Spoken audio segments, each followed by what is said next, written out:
to introduce myself.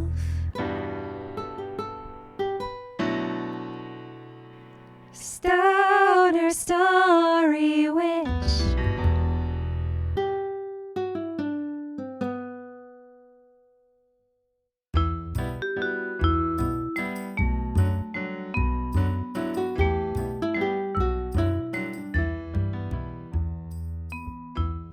That, and as much as I feel like I could just scream to the world, like, if you like the Empyrean but you like are not thinking about like how you are a colonizer on stolen land, yeah how do you not see it? Hello and welcome to the Stoner Story Witch. My name is Kristen and I am grateful to be hosting this podcast on the lands of the Chorotega people, colonially known as Costa Rica.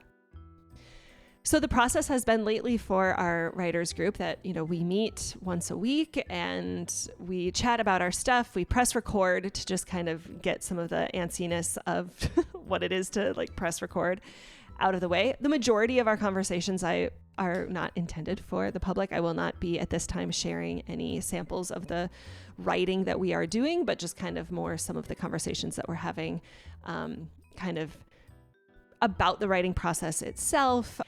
Another thing that I will be including in these episodes, I believe, is anytime each other's work or some part of the process is reminding us of a story or a scripture or a TV show or whatever it is, that I'm including those in here as just kind of part of, Sophie Strand calls it like the compost heap, right? Like it's all in the mix. It's all in the field. It's, Gina Cadlick even mentioned in the podcast, stories really are just like a collective conversation. Dana Lynn Nichols would call it, liberation is collective imagination. And so in a lot of ways, like there really are no new stories, and that is okay. And it just means that we all get to be in conversation with each other. And so it feels nice to honor the stories that have mentored us to this point where we are then, trying to bring different stories to life. I just want to reiterate that these writers group episodes that I'm doing in my, what I'm calling season 5, but as they're sprinkled out in the coming months, I'm offering them really as like little diary entries into the process of creating something. And so if you've listened to other episodes where, I might be coming at it with, very specific questions, very specific, like an intention of what it is that I'm going to be talking about in an outline. This is not that. This literally is, the process of this is I am just listening to old conversations that I had and revisiting those moments, reflecting on them, and then just offering them out as like a little journal entry, like a little diary. So if that sounds interesting to you, oh my gosh, hello. If you have thoughts or responses, please, by all means, shoot me an email at stonerstorywitch@gmail.com or comment on the post on the Substack where you found this episode. But yeah, it's like the idea of just having a personal conversation and offering it out to the collective. And, maybe not everybody has people that they can necessarily meet with, but maybe your mirror neurons can get activated by the idea that like, okay, there are people doing this work. And so I am just in it. And this episode and episodes like these are just demonstrating the in itness of trying to bring a creative work to life. So without any further ado, here are the snippets of various conversations that I had with my friend Matt in September.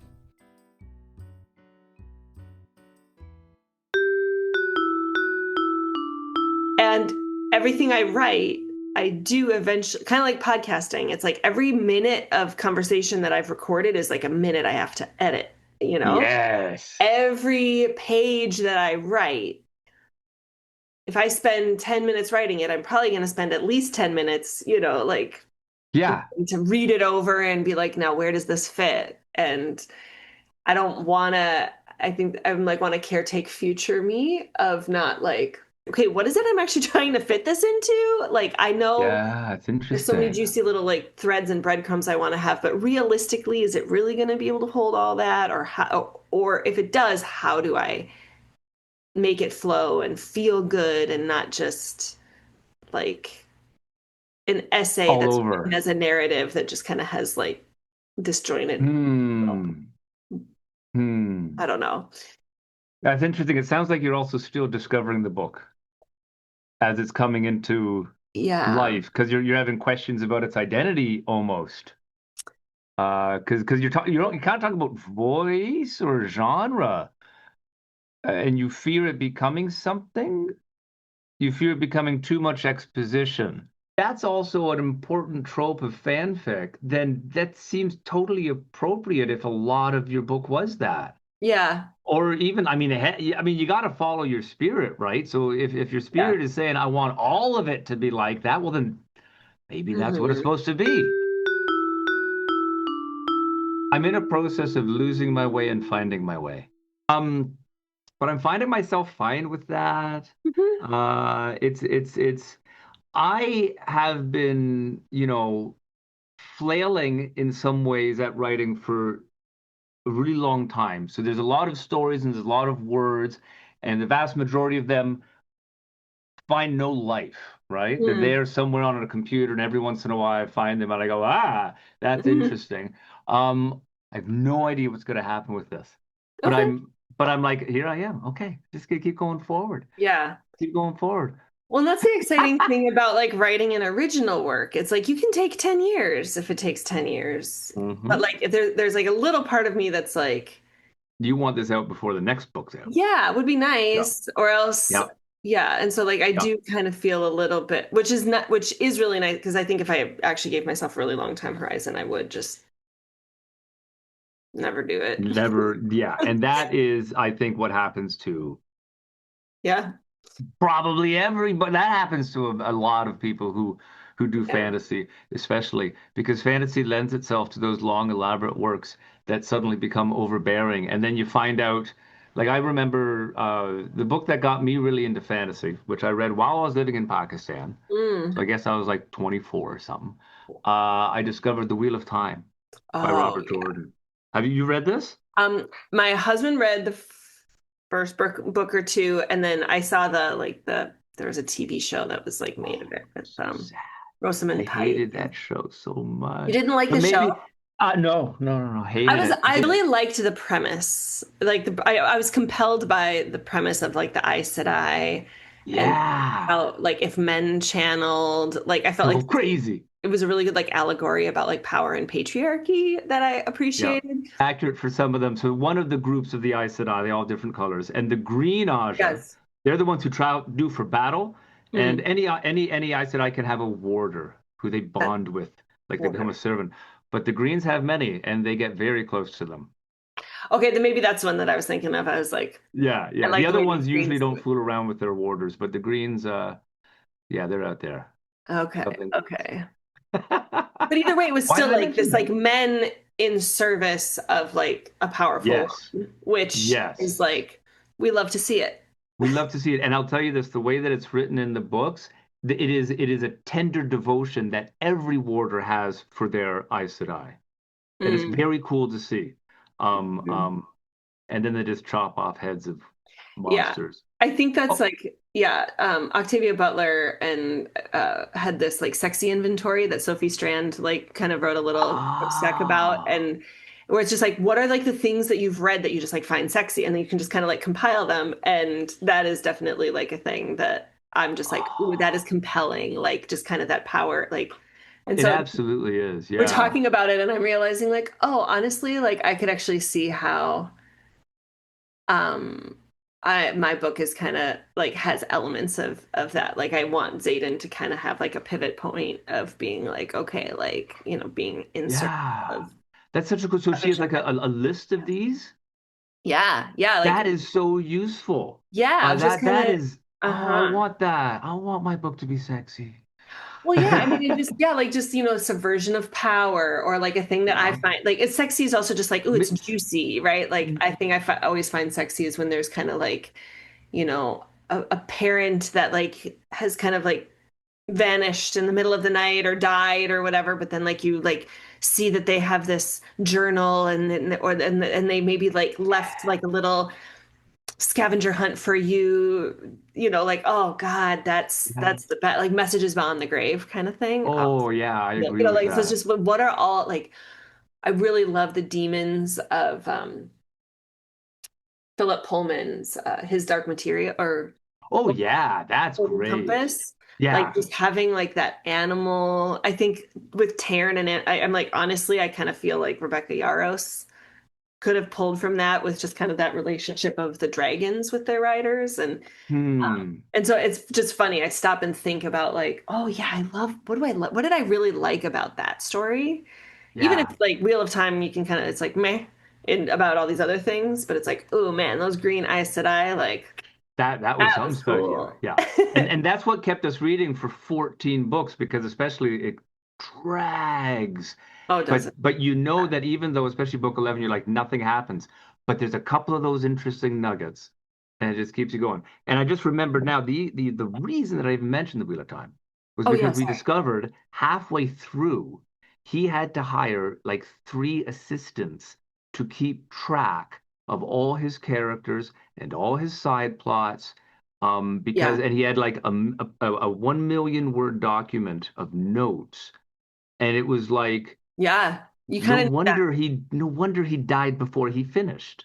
Yeah, And then the last two books, which were finished by Brandon Sanderson, were also massive, but very fast paced. And you realized there would have been way more books if he had yeah, continued. So that's what happens with fantasy. So yeah, that's a nice thing about the fanfic. You have a very interesting constraint. You have some that are negotiable and some that are less negotiable. yeah. And that's a cool focusing power. It's It, almost like writing science fiction, because there are certain rules that you have to follow that you don't get to yes. make up. There's something that feels like it's like it's a fun little puzzle that it's like I have all these pieces and I'm Ah, kind of like trying to reorient them or figure out like, you know, put them in the machine with my values. Maybe I don't, maybe not machine, but and put it then in the see what comes out. compost No, heap that's yeah. with my values, and then yeah. Um, but that's cool.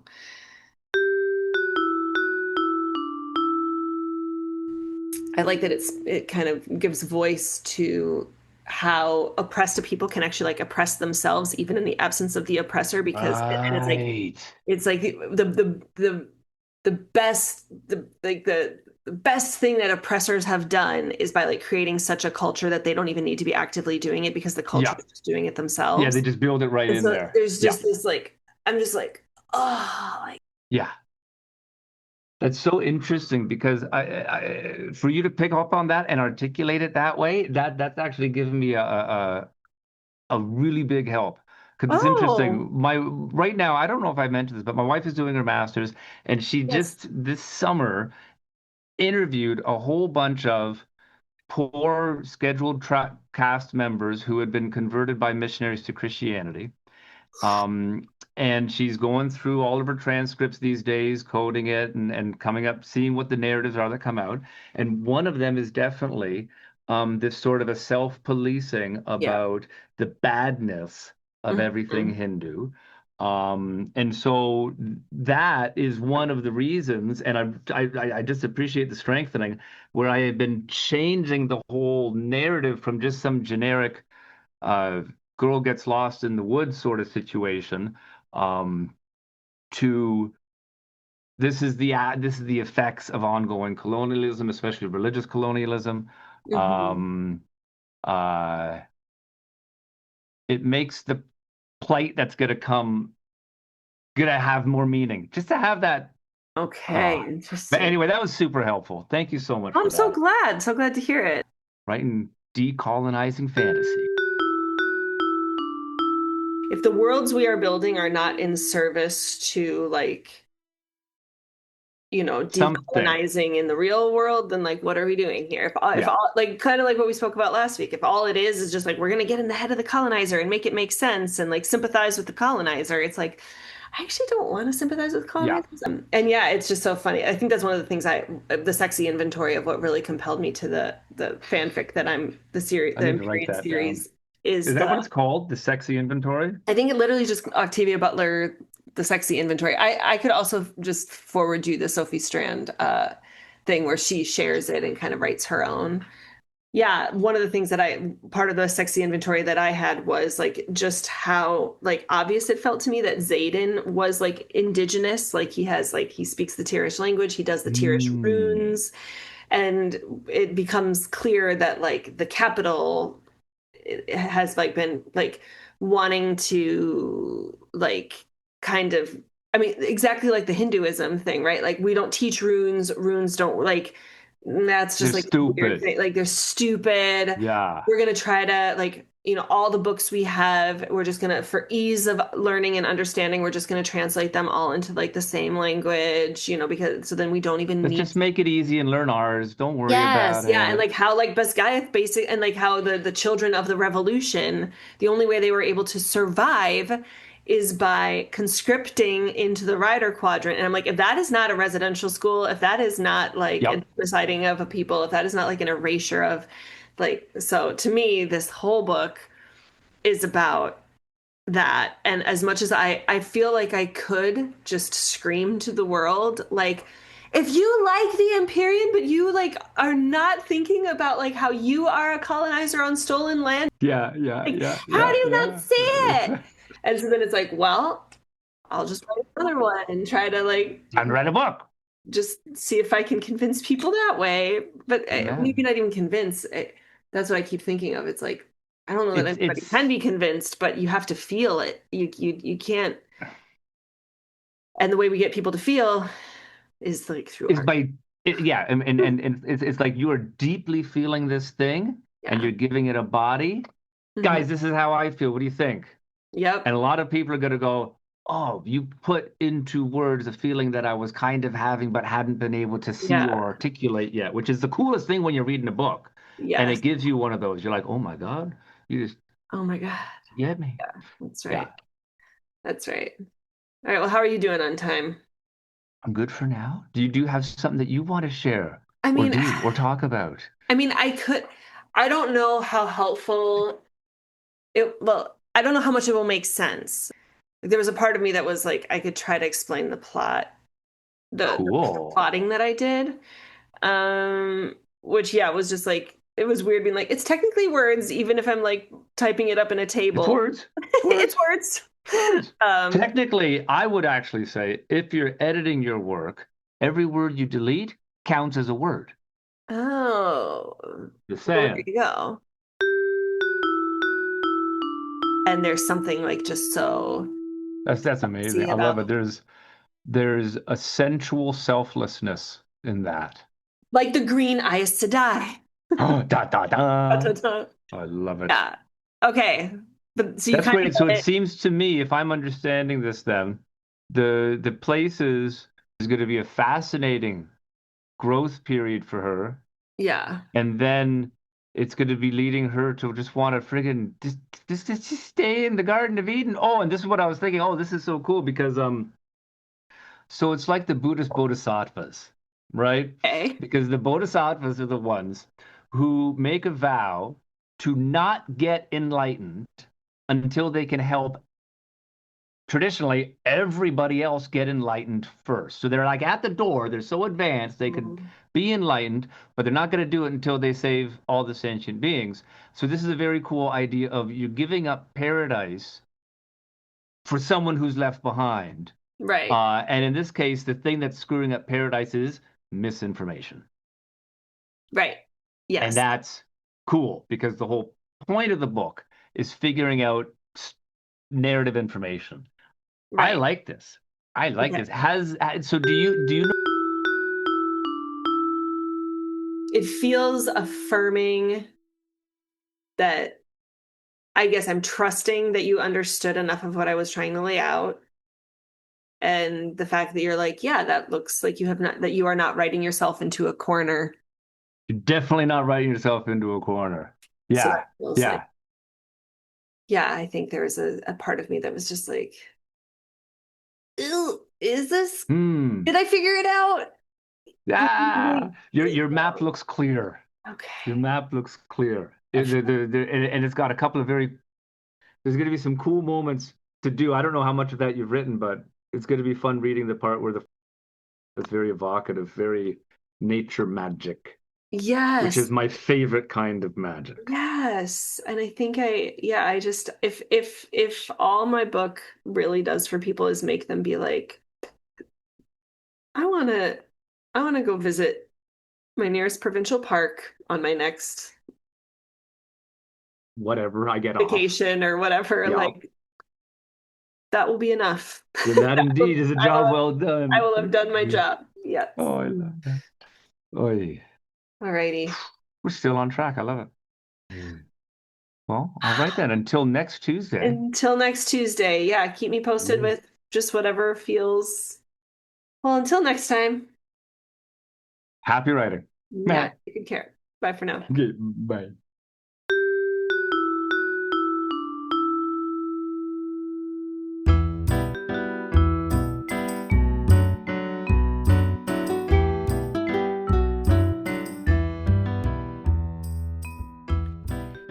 Thank you so much for listening to today's episode. Thank you, Matt, for continuing to meet with me and trudge along in this journey. Thank you to everyone in my life that has, even if just energetically, has been offering me witnessing and support and companionship in this process. I am still months and months and months away from it being finished, and it just feels meaningful and possible to be continuing on this journey in the midst of these tumultuous times. Just knowing that there are people in the world that are collectively imagining with me and companioning me. So thank you, thank you, thank you. As always, feel free to comment on the Substack post where you found this, or reach out to me at stonerstorywitch@gmail.com. It is my hope that every creator out there who wants and needs companionship on that journey to Oz, or to return the ring to Mordor, wherever it is, whatever your story is of your life, it is my hope that you are well companioned and well resourced for that liberatory journey. Thank you to John Williams and Anais Mitchell for the inspiration for the theme song of the Stoner Story Witch podcast, as well as Matt Schubbe and Kevin Carlo for their creative juices for the cover art and the sound editing and production. And with that, I will leave you with my quote from Rev. Angel Kyoto Williams that says, "Love and justice are not two. Without inner change, there can be no outer change. And without collective change, no change matters." Take good care, everyone. Bye for now.